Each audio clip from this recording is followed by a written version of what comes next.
Welcome into Action Island presented by FanDuel. Monday Night Football Week 2 edition. We got a new lineup here Monday night. Chad Millman, Prop Bomb, Charlie DiSturco. I'm Meghan Payton. Happy to have you guys here. This is a fun one. It's a doubleheader Monday night game. We're going to focus on the later game. That's Browns, Steelers. Steelers are a home dog plus 2.5. Low total moved up just a bit, 39.5. If you're new here to Action Island, fun game show-esque style. The panel is going to give out 2 votes. And at the end, we will have a 3-leg same game parlay for you that you can make on FanDuel Sportsbook. Action Island is presented by FanDuel. Get $200 in bonus bets guaranteed, plus $100 off NFL Sunday ticket from YouTube TV when you bet $5 on any Week 2 game. For new users in Arizona, Colorado, Illinois, Indiana, Iowa, Kansas, Louisiana, Maryland, Massachusetts, Michigan, New Jersey, New York, Ohio, Pennsylvania, Tennessee, Virginia, West Virginia, and Wyoming. Terms and conditions that apply. Must be 21 or older. Gambling problem? Call 1-800-GAMBLER. All right, no pressure, fellas, but Thursday Night Crew this week already had a same game parlay hit. It also was plus 1593. I don't think we should worry too much about the value right now. We got to worry about winning. How are we feeling so far about this Browns-Steelers game? Well, I'm pumped. Yeah, I'm pumped about that. I'm a little bit more nervous about having to back up what's already been done on Thursday night, which I believe in the long history of Action Island is the first time we've actually won one of these. So I feel no expectations. I feel no pressure. Let's bring on the numbers. Yeah, no pressure whatsoever. And we're looking at a fun one. Browns at Steelers. The Steelers have historically been dominant at home, like insanely dominant. They have won the last 19 straight when playing in Pittsburgh against the Browns in the regular season. And for those who want some quick math, that takes you back to like 2004, 2003. So it's been a long time coming. I'm actually pretty surprised that we're seeing Pittsburgh as a dog at home. Mike Tomlin crushes it against the Browns when he's in Pittsburgh. Injuries are a big factor, though, in this game. Steelers are going to be out with one of their best defensive players in Cam Hayward. He's missing a few weeks. They also won't have their top receiver in Deontay Johnson. And on the other side with the Browns, Amari Cooper questionable, kind of misleading reports. We heard he was unlikely. Now he might be likely. Safe to assume that his time is probably going to be limited tonight. All right, reminder, 3-leg parlay, 2 bets each, vote one on, vote one off. Charlie, where are we looking for our first leg? Yeah, so I just want to say real quick, we're all wearing blue. That's a good start for us. Yeah. We got that chemistry on point. My first leg offering is Jaylen Warren over 12.5 receiving yards. There's no Deontay Johnson, and that means that there's plenty of targets to be had.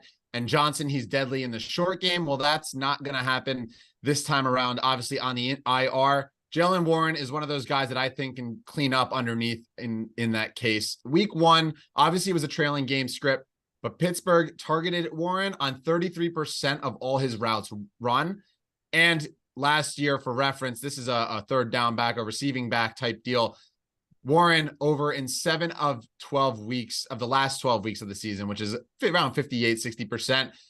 I think this is a great opportunity to go for Najee Harris, or to fade Najee Harris, back Jaylen Warren. They're in a split. So I think the job's even, and Jaylen Warren over 12.5 receiving yards is my first leg. And I think it's safe to assume that Jaylen Warren's the better receiving back between him and Najee Harris. He's averaged nearly 3 more yards per reception. Even if Najee's going to get more of the carries, I do see Steelers involving Warren more in the passing game, especially with Deontay Johnson missing this one. Where else are you looking for the first leg, Charlie? Yeah, so my other one, David Njoku over 36.5 receiving yards. Whether Amari Cooper plays or not doesn't really factor in here to me, because I think that even if he plays, he's limited, and it might just be kind of a way to get at Pittsburgh's defense. Njoku is a Steeler killer. He over this number in 3 of his last 4. His last 2 games, which is last season, 15 receptions, 131 yards, and 2 tutties against the Steelers defense. I think a lot of it has to do with the fact that the Steelers, they're a really good run defense, and they kind of send all their linebackers toward whoever's in the backfield, and that opens up plenty of room for Njoku, who isn't staying in the block. That's kind of Harrison Bryant's job when they bring that 2 tight end set. Rather, Njoku lines up on the outside in the slot, or he runs his route and doesn't really block TJ Watt, which creates openings over the middle and plenty of chances for him to kind of eat.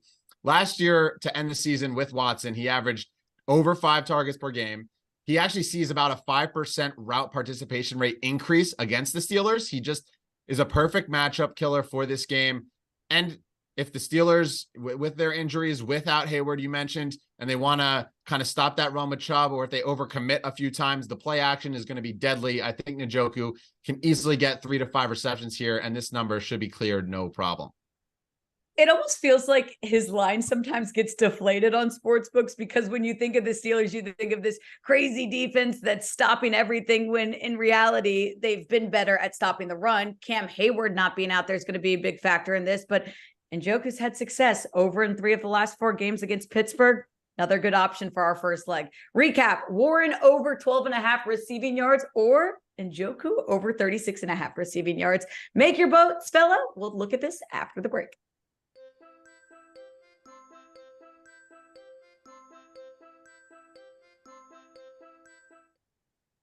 3, 2, 1. Present your votes. Where are we looking at?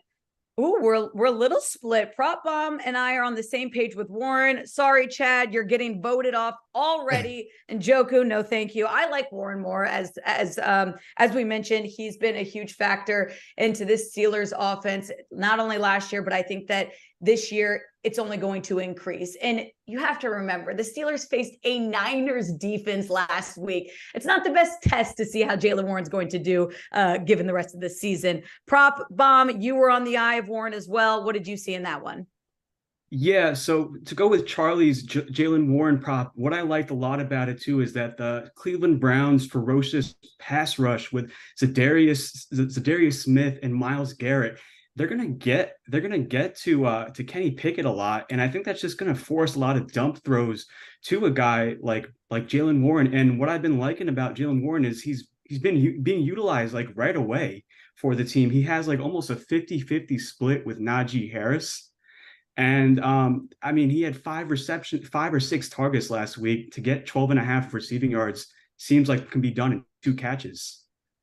Yeah, don't forget, he also had over 200 receiving yards last year in total. That's only going up. Chad, I'm sorry, we're fading your Browns tight end. What did you like in Njoku over Warren?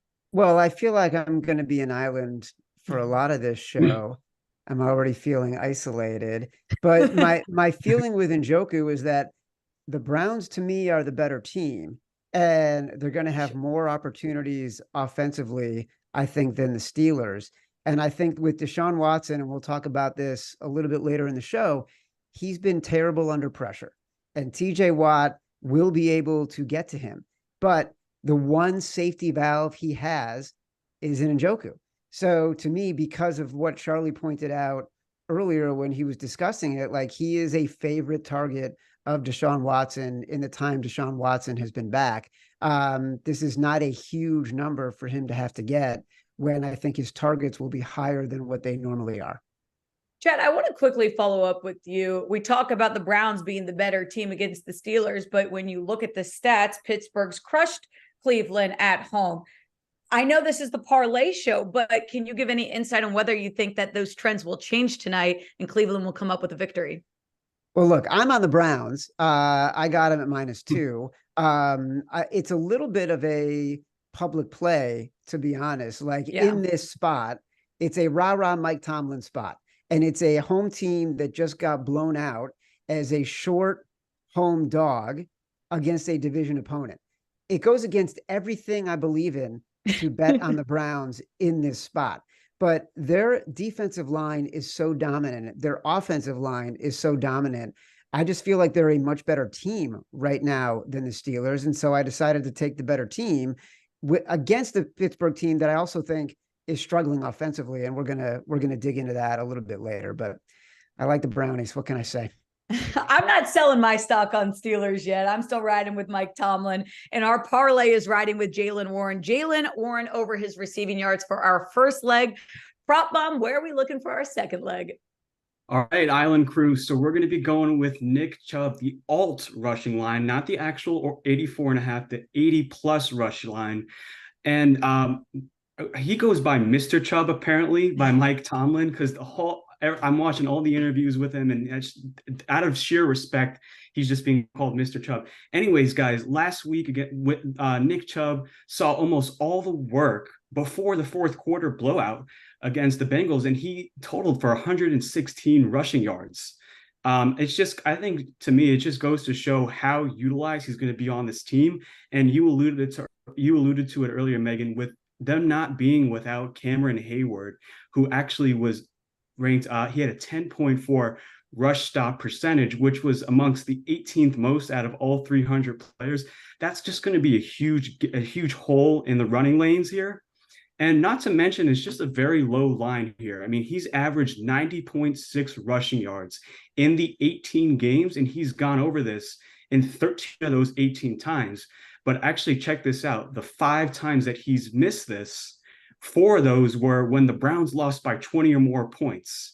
I mean, the spread here is like -2.5. And not to mention, like, the Steelers gave up 152 rushing yards to Christian McCaffrey. So, I mean, I think it's a huge night ahead for Nick Chubb, and I love it for 80+ rushing yards. Nick Chubb is so great because he just finds ways to be explosive, get those extra yards. And even against the Steelers run defense that has been known to be well, without Cam Hayward, I see the Steelers struggling here. Nick Chubb was a kryptonite last week against the Bengals. I think he's going to do it against the Steelers. And as you just mentioned, Prop Bomb, Christian McCaffrey took off last week. And I know it's CMC, but Nick Chubb, he's a top running back as well. I see this happening. He had 108 yards last week. Chubb's going to continue that. Over 80 looks like a good spot for me. If we didn't like that, what would be a second leg option for us? All right, so this is going to come to a surprise because I feel like everyone likes him just because of how flashy he is, but I'm going to be going with George Pickens to go under his 3.5 receptions. And, I've been following him and how the team's been doing during the week. Pickens is actually he's been limited in the practice here with a hamstring injury. I don't think it's been talked about enough. And not to mention, yes, they're going to be without Deontay Johnson. They're probably their number 1 receiver, but I think that's going to actually cause for more attention for the defenses to hone in on him in coverage. Going into the season, the Cleveland Browns had the 8th best secondary grade to Pro Football Focus. They have guys like Denzel Ward, Greg Newsome. They just got the safety out of the Kansas City Chiefs, Thornhill. I mean, they're pretty much loaded as far as like weapons that they can kind of place on George Pickens. And another reason why I like this, guys, is that Kenny Pickett in man coverage is not good at completing passes. I mean, he has a 49.6% completion rate in man coverage, where the Cleveland Browns played the 4th most last week. And Kenny Pickett ranks 33rd amongst all quarterbacks in man coverage compared to 17th, a full 15% better in zone coverage. And not to mention that along with the under 3.5, he hasn't hit that in both the games he's played in the past with the Steelers. I feel like last week, Kenny Pickett had like 47 drawbacks. I mean, I think that was kind of inflated just kind of with how the game was out of hand against the 49ers so quickly. And not to mention too with George Pickens is that he's a very deep target. And I kind of said it a bit earlier, is that this pass rush could get to Kenny Pickett really quickly, and it could just force him with not too much time to see him in a route. So you put all that together. I mean, I love George Pickens' chances to go under 3.5 receptions. I'm torn. In one hand, you have prop in the name. You're Prop Bomb. I'm looking at this going, wait, but it's Pickett's to Pickens, and it's gonna finally work out. And he had 5 receptions last week, and Pickens is gonna be their guide this week. But on the other hand, if the hamstring injury is more, intense than we think, and if we don't see him being able to get open, and maybe he's just used in a deep threat capacity, which we know George Pickens is really good at, maybe the receptions go under. Prop Bomb, you know more than I when it comes to player props. The 2 options for our second leg: Nick Chubb, 80+ rushing yards, or George Pickens under 3.5 receptions. Charlie, Chad, get to writing. Let's vote.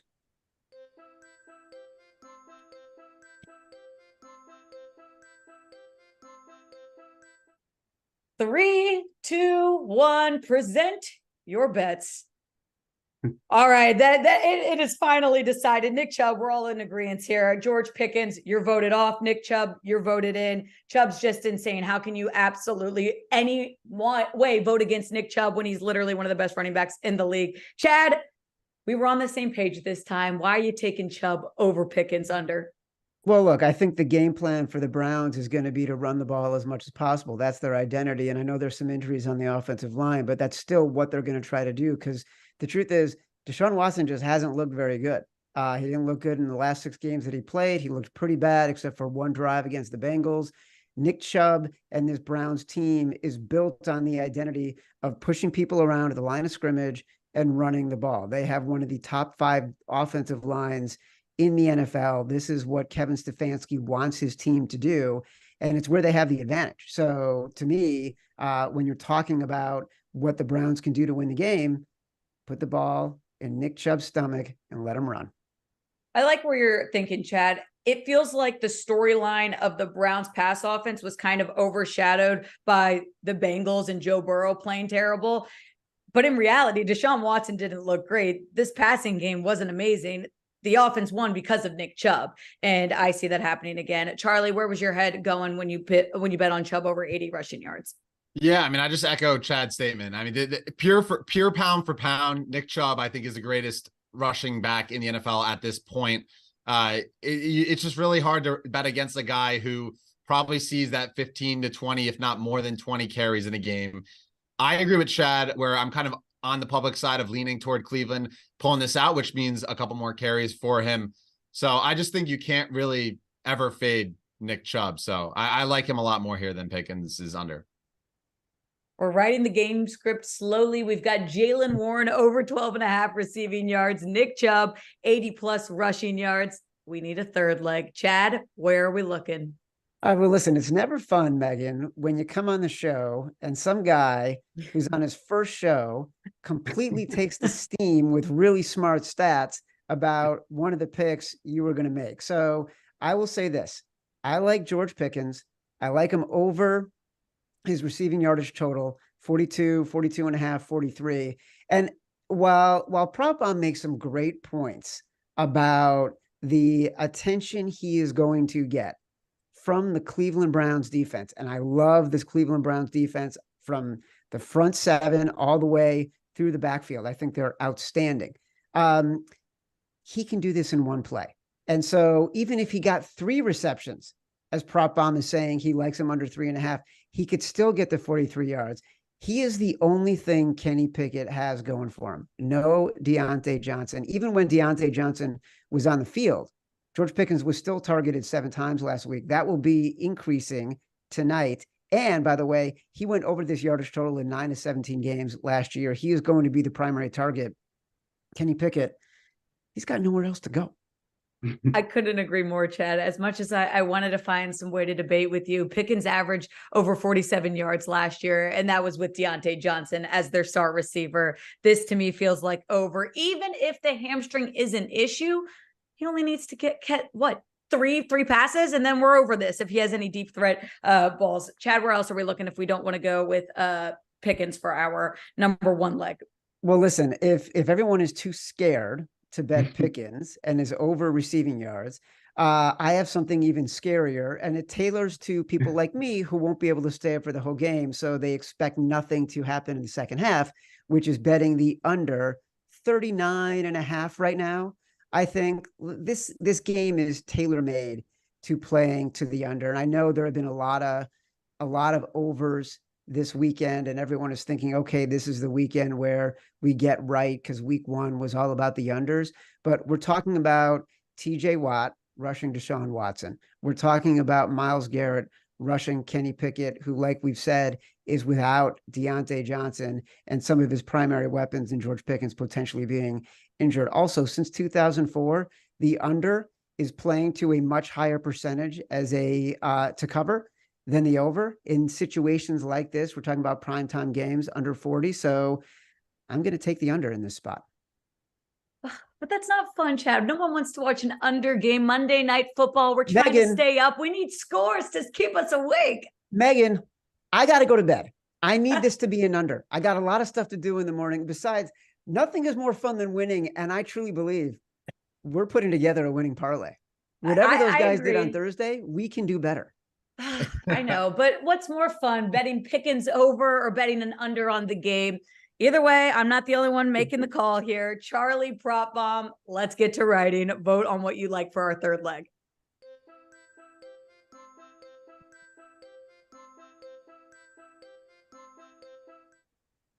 I think we know where I'm headed. I'm going with George Pickens. Where are you guys looking at? Under and under.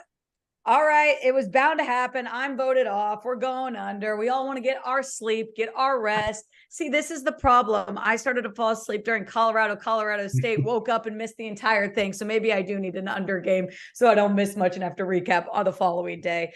Prop Bomb, why are you looking at under versus over? I know you already mentioned Pickens, but specifically, are you looking at an under in this matchup? Yeah, I mean, we just had to have an under in here. I'm known as like the under prop guy on Twitter, so it felt good taking it. But anyways, just with the under, I mean, I just feel like both offenses here are going to be trying to run the ball the best that they can. I think that the Steelers are going to try to push it with Najee Harris. Jaylen Warren has said it in interviews that the main goal is to run the game, and I mean, these are just two teams that have history going back all the way to the days, and this is just going to be a hard fought game at the end of the day. So I'm leaning the under here. I will say Cleveland does have one of the best defensive line in the league. That does help our case when looking at unders. Charlie, where were you headed on this one? Yeah, listen, I will say I did think about the Pickens over, Chad. I was debating on using that as one of my legs too. I ultimately went elsewhere because of just a little bit of scary Cleveland defense and Denzel Ward in that man-to-man coverage. I think the whole time we've been talking, and we've been consistently talking about both defensive lines and how much disruption they can cause, which might lead to either checkdowns or a reliance on the run with Nick Chubb. Following the correlation there, I think Cleveland, they tend to play toward unders here. Steelers are definitely tend to play toward under here. I think the Browns, they're one of the teams that I have slated really highly. I have a Super Bowl future on them. I think that defense is elite. I'm not so sure that Kenny Pickett's going to be able to sling it like everyone thought in the preseason. So at this point, especially after Sunday, we saw a lot of games go over, just about almost all of them. I think we're going to see a snooze fest. It doesn't matter if Chad's a little bit older than I am. I'm ready to go to bed early too. Let's take an under. Meghan, I can't stand for all this slander. I'm getting called old. Yeah, I haven't said anything mean. I got Prop Bomb coming at me with all his special stats about George Pickens. This is ridiculous. Hey, we're doing things a little bit different this year on Action Island. We're going to be throwing shots. We're going to be calling out art. We're doing a lot of things different. And at the end, we hope to get a bet and get a win on our parlay. There is competition, though. Thursday, Sunday night, and Monday night. Let's not be mistaken. We might all be at the same company, but you guys are in competition. Coming up, I'll give you the 3-leg parlay payout as well as a bonus bet. Let's talk to Darren Rovell and get a market report first. Thanks, Meghan. Let's get you up to date with everything that's going on. Top 3 props for the Bengals Saints game is 1, Nick Chubb, anytime TD. That's at plus 115. Then Nick Chubb, first scorer, first TD. That's plus 500. And then Nick Chubb over on 83.5 rushing yards. That's at minus 113 at FanDuel. As far as the splits go, the Browns are getting 72% of bets and 79% of the money as 2-point favorites. The total, which is now down to 38, 63% of the money is on the under. And that's even with the week that we had where seemingly every single game except that Kansas City Jaguars game hit the over. People like the under tonight. Back to you. Thank you, Darren. We appreciate all of your insight when it comes to the bets and where everyone's looking for this Monday Night Football game. Mike Tomlin, an absolute genius in Monday Night Football games and as a winning coach. But let's just remember, 20 straight Monday Night Football wins for the Pittsburgh Steelers. You know where I'm headed. Let's look at our same game parlay that we have created. Charlie, Prop Bomb, and Chad, Jaylen Warren over 12.5 receiving yards, Nick Chubb 80+ rushing yards, and under 39.5. With all of this combined, we get plus 530. You can make this right on the FanDuel Sportsbook. Go and tail us. And if you want a little bonus bet, as always, I like to throw out a fourth leg potential. I'd look at Nick Chubb over 13.5 receiving yards. Talk about how these two defenses are going to match up, and this Browns offense going up against a tough Steelers defense. I could see Chubb getting some of the checkdowns if the Steelers are able to create some pressure. With Amari Cooper out, maybe Nick Chubb gets a little bit more in the pass game as well. Not to mention, Kareem Hunt is out of Cleveland, and now Nick Chubb might have to step up a little bit as a receiving back. If you add in that fourth leg, we're at plus 1,035. For the sake of Action Island, though, we knock off the fourth leg. We look at the three legs, and we're at plus 530. Can we cash it on Monday Night Football? Good luck, everyone. Charlie, Prop Bomb, Chad, great seeing you as always. Catch you here next time on Action Island.